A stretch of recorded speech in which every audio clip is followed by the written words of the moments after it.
If you're enjoying this tale from the Old West, please hit that like button and subscribe to our channel for more gripping stories of outlaws, lawmen, and the forgotten souls who shaped the frontier. Your support keeps these stories alive.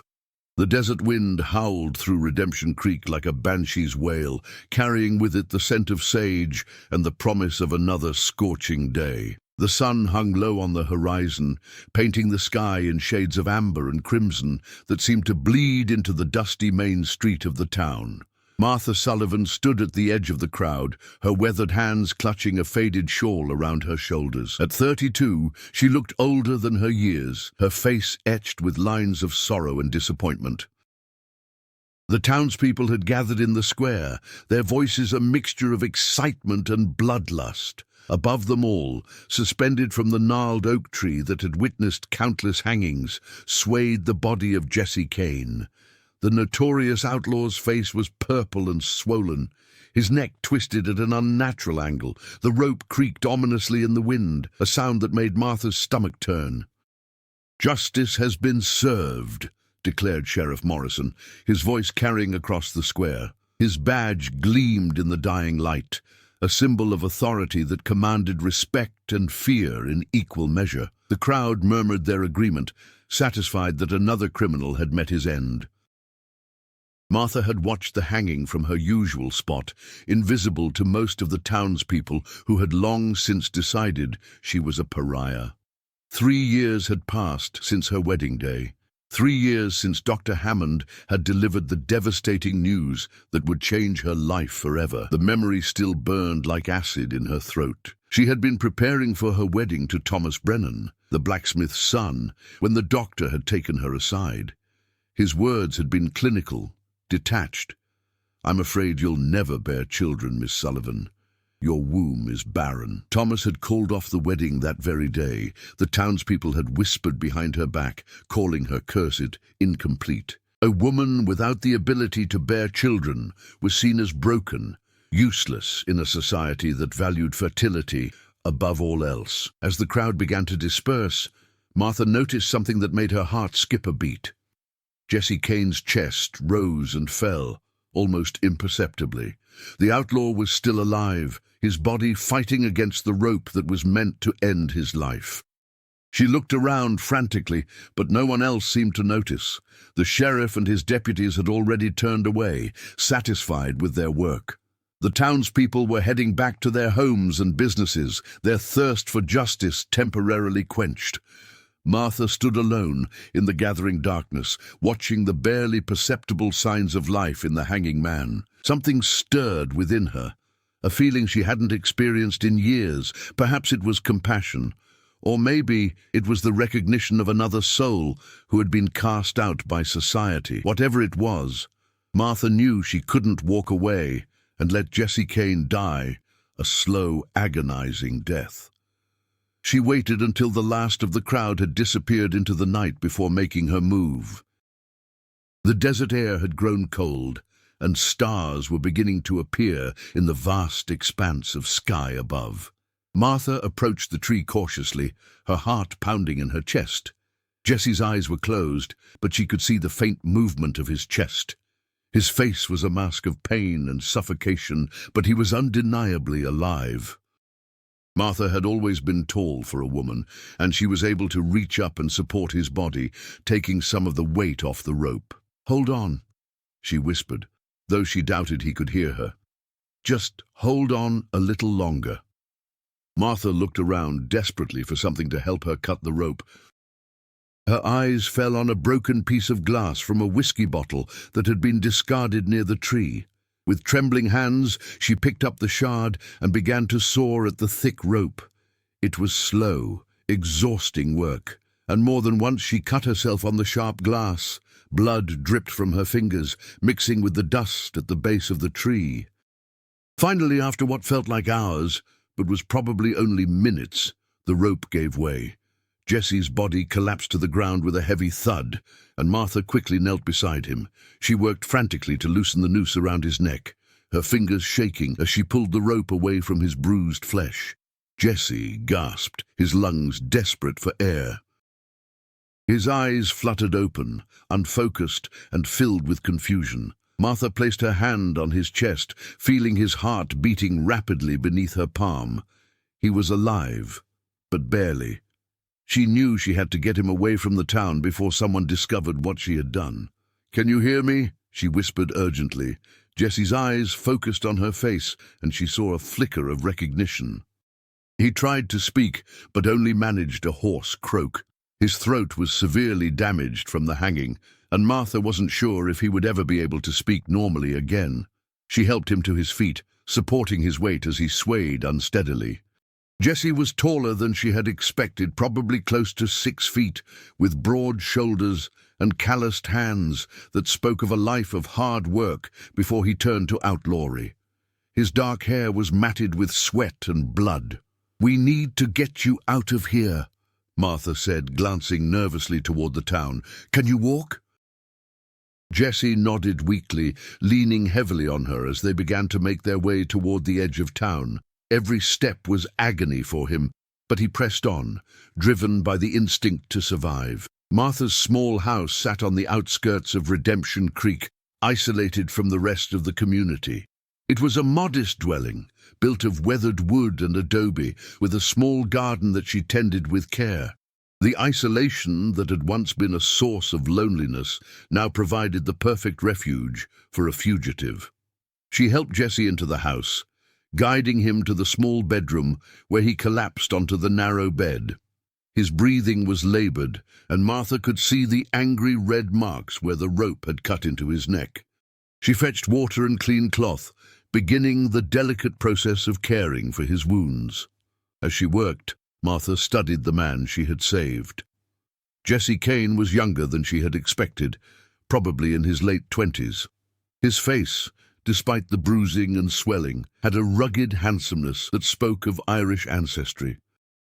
His hands were those of a working man, scarred and calloused from years of hard labor. "Why did you save me?" Jesse's voice was barely a whisper, his throat raw from the hanging. Martha paused in her ministrations, considering the question. She wasn't entirely sure herself why she had risked everything to save an outlaw, a man who was supposedly dangerous and without redemption. "Because everyone deserves a chance at life," she replied softly, "and because I know what it's like to be cast out by society, to be judged and found wanting." Jesse studied her face, seeing something in her eyes that he recognized. They were both outcasts, both marked by circumstances beyond their control. Over the following days, Martha nursed Jesse back to health. She tended his wounds, brought him food and water, and gradually watched as his strength returned. His voice improved slowly, though it remained hoarse and damaged. They spoke little at first, but gradually began to share their stories. Jesse told her about his childhood on a small farm in Kansas, how his family had been driven off their land by wealthy cattle barons. He spoke of the poverty and desperation that had driven him to outlawry, of the men he had killed in self-defense, and of the reputation that had grown around his name. Martha, in turn, shared her own story of rejection and isolation. She told him about her failed engagement, about the whispers and cruel judgments of the townspeople, about the loneliness that had consumed her life. Jesse listened without judgment, understanding the pain that had shaped her into the woman she had become. As the days passed, something unexpected began to grow between them. It wasn't love, exactly, but a deep understanding and companionship born of shared suffering. They were two broken souls who had found solace in each other's company, two outcasts who had created their own small world away from the judgment of society. Jesse's strength gradually returned, and with it came the knowledge that he would soon have to leave. He couldn't stay in Redemption Creek forever. Eventually, someone would discover that he was still alive, and both he and Martha would pay the price for her act of mercy. "Come with me," he said one evening as they sat on the porch watching the sunset. "There's nothing left for you here." These people will never accept you, never see you as anything more than a broken woman. We could start fresh somewhere else, build a new life together." Martha considered his words carefully. She had spent 3 years living as an outcast in her own town, enduring the whispers and cruel stares of people who had once called her friend. The idea of leaving it all behind, of starting over somewhere new, was both terrifying and liberating. "Where would we go?" she asked. Jessie smiled, the first genuine smile she had seen from him since the hanging. "There's a place I know in Colorado, a small valley where a man can disappear and start over. It's beautiful country, with clean air and clear streams. We could build a cabin, maybe start a small farm." The vision he painted was seductive, a life of peace and anonymity, far from the judgment of society. Martha had no family left in Redemption Creek, no friends who would mourn her departure. The only thing keeping her there was habit and fear of the unknown. "What about your past?" she asked. "What if they find you?" Jessie's expression grew serious. "I've been thinking about that. Jesse Kane is dead, hanged for his crimes. If I'm careful, if I stay out of trouble, I can become someone else entirely. A man named John Carter, maybe. A quiet farmer who minds his own business." Martha felt a flutter of hope in her chest, a feeling she hadn't experienced in years, the possibility of a new life, of escaping the prison of her reputation and starting fresh, was intoxicating. She looked at Jesse, seeing not the notorious outlaw, but a man who had been given a second chance at life. "When do we leave?" she asked. Jesse reached out and took her hand, his fingers intertwining with hers. "Tonight. The longer we wait, the more dangerous it becomes.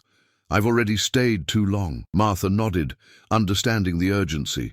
She had been preparing for this moment without realizing it, gradually gathering supplies and setting aside money. They spent the evening preparing for their departure. Martha packed her few belongings, including the small amount of money she had saved over the years. Jesse had recovered enough to help, moving carefully but with growing strength. They would travel light, taking only what they needed for the journey. As the moon rose high in the desert sky, they prepared to leave Redemption Creek forever. Martha took one last look at the small house that had been her home, feeling a mixture of sadness and anticipation. She was leaving behind everything she had ever known, but she was also leaving behind the pain and isolation that had defined her life. Jesse helped her onto the horse he had managed to procure, an old but sturdy mare that would carry them away from their past. He mounted behind her, his arms encircling her waist as they began their journey into the unknown. The desert stretched out before them, vast and mysterious under the starlight.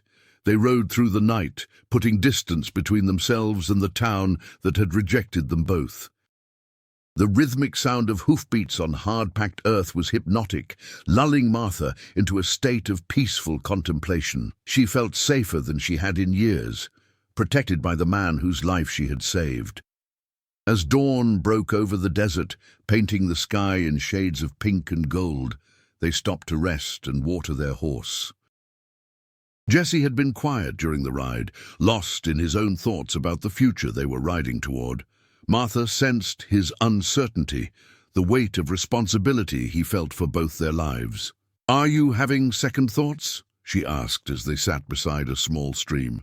Jesse shook his head, his eyes focused on the horizon. "No, not about leaving.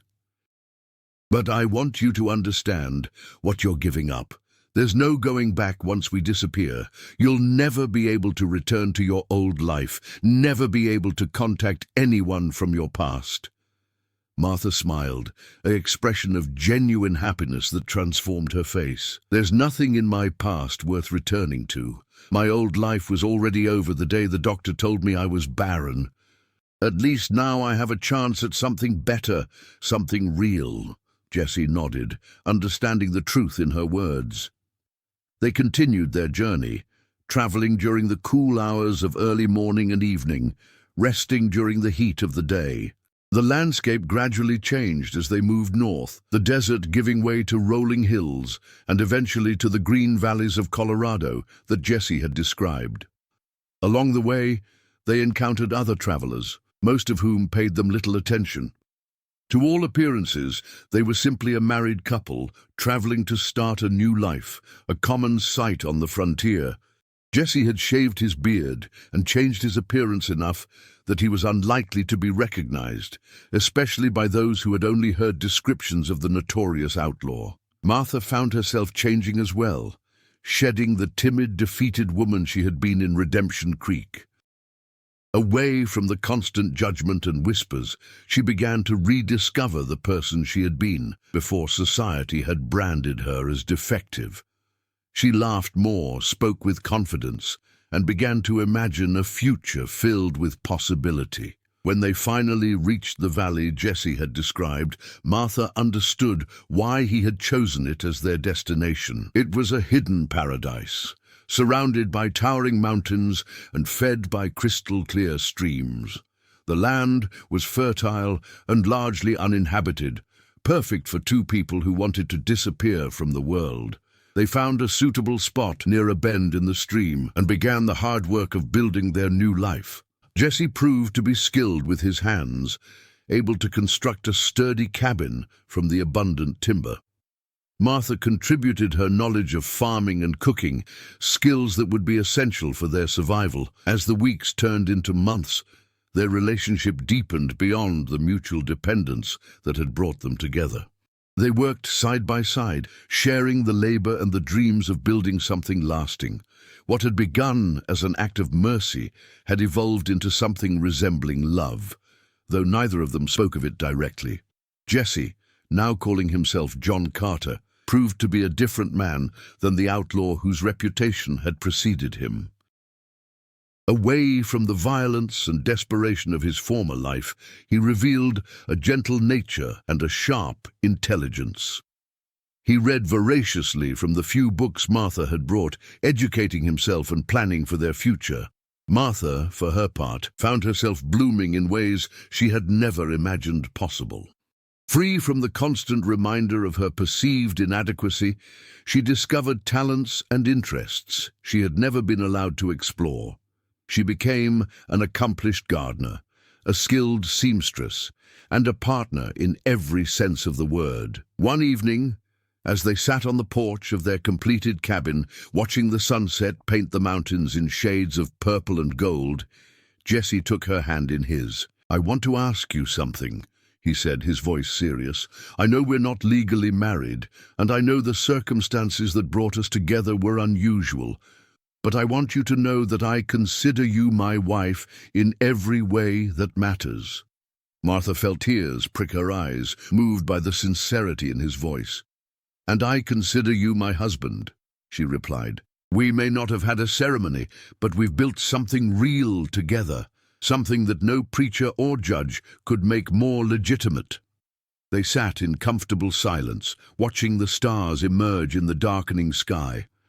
Their life together wasn't without challenges. The isolation that protected them also meant they had to be completely self-sufficient.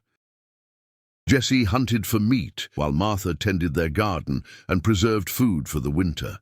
They faced harsh weather, occasional equipment failures, and the constant need to remain vigilant against discovery, but they also found joy in small moments.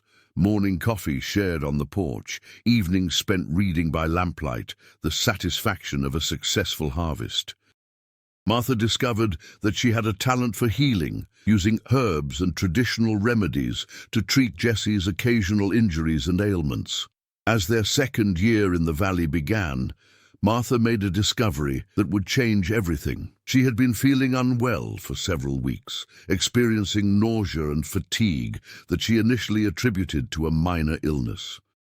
But as the symptoms persisted, she began to suspect something that seemed impossible. Dr. Hammond had been wrong.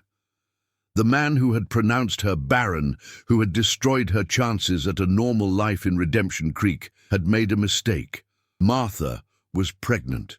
The irony was not lost on her that she would discover her fertility only after she had been cast out of society for lacking it. When she told Jesse the news, his reaction was one of pure joy mixed with concern. They were miles from the nearest doctor, and childbirth in such isolation would be dangerous. But Martha felt no fear, only a deep sense of rightness. This child would be born free from the judgment and prejudice that had shaped both their lives. The pregnancy progressed normally, and Martha's health remained good despite the lack of medical care. Jessie proved to be an attentive and caring partner, taking on extra work to ensure she could rest when needed. They prepared for the birth with careful planning, gathering supplies and reading every medical text they could find. As winter approached, Martha felt the first signs that her time was near. Jessie had prepared as best he could, but they both knew that the next few hours would be the most dangerous either of them had ever faced. Martha went into labor on a cold December night, with snow falling gently outside their cabin windows. Jessie had never felt more helpless than he did during those long hours of labor. He could face down armed men without flinching, but watching Martha struggle to bring their child into the world tested every ounce of his courage. He held her hand, offered what comfort he could, and prayed to a God he wasn't sure he believed in. When their daughter finally arrived, crying lustily in the early hours of dawn, both parents wept with relief and joy. She was perfect, healthy and strong, with Martha's dark hair and Jessie's blue eyes. They named her Hope, a fitting name for a child who represented their triumph over a society that had written them both off as worthless. As Martha held their daughter for the first time, she reflected on the journey that had brought them to this moment. She had been condemned as barren, cast out from her community and left to live in isolation. Jessie had been sentenced to death, his life judged forfeit for his crimes. Yet here they were, alive and together, holding the proof that life could surprise even those who thought they had it all figured out. The child's arrival marked the beginning of a new chapter in their lives. They were no longer just two outcasts who had found each other. They were a family, bound together by love and shared purpose. The outside world might still consider them criminals and outcasts, but in their hidden valley, they had found something more valuable than respectability. They had found redemption. As the years passed, Hope grew into a bright, curious child who knew nothing of her parents' troubled past. To her, they were simply Mama and Papa, loving parents who had created a world of safety and wonder in their mountain valley. Martha taught her to read and write, to tend the garden and preserve food. Jessie taught her to ride and hunt, to appreciate the beauty of the wilderness that surrounded them. Their life wasn't easy, but it was rich with meaning and purpose. They had found in each other what society had denied them: acceptance, love, and the chance to build something lasting. The woman who had been rejected as barren had become a mother, and the man who had been condemned to death had found a life worth living. In the evenings, as they sat together on their porch watching Hope play in the yard, Martha and Jessie would sometimes talk about their old lives, about the people they had been before that fateful night when she had cut him down from the hanging tree. They agreed that they wouldn't change anything, that every moment of pain and rejection had been necessary to bring them to this place of peace and contentment. The story of the outlaw and the barren woman had become legend in Redemption Creek, told in whispers and half-remembered fragments. Some said Martha Sullivan had disappeared one night, driven mad by her isolation. Others claimed that Jesse Kane's ghost haunted the old oak tree, seeking revenge on those who had hanged him.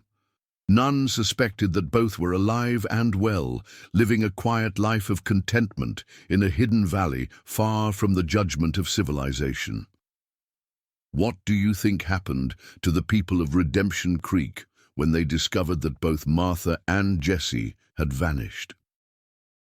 Do you believe that sometimes the people society rejects are actually the ones who find the truest happiness?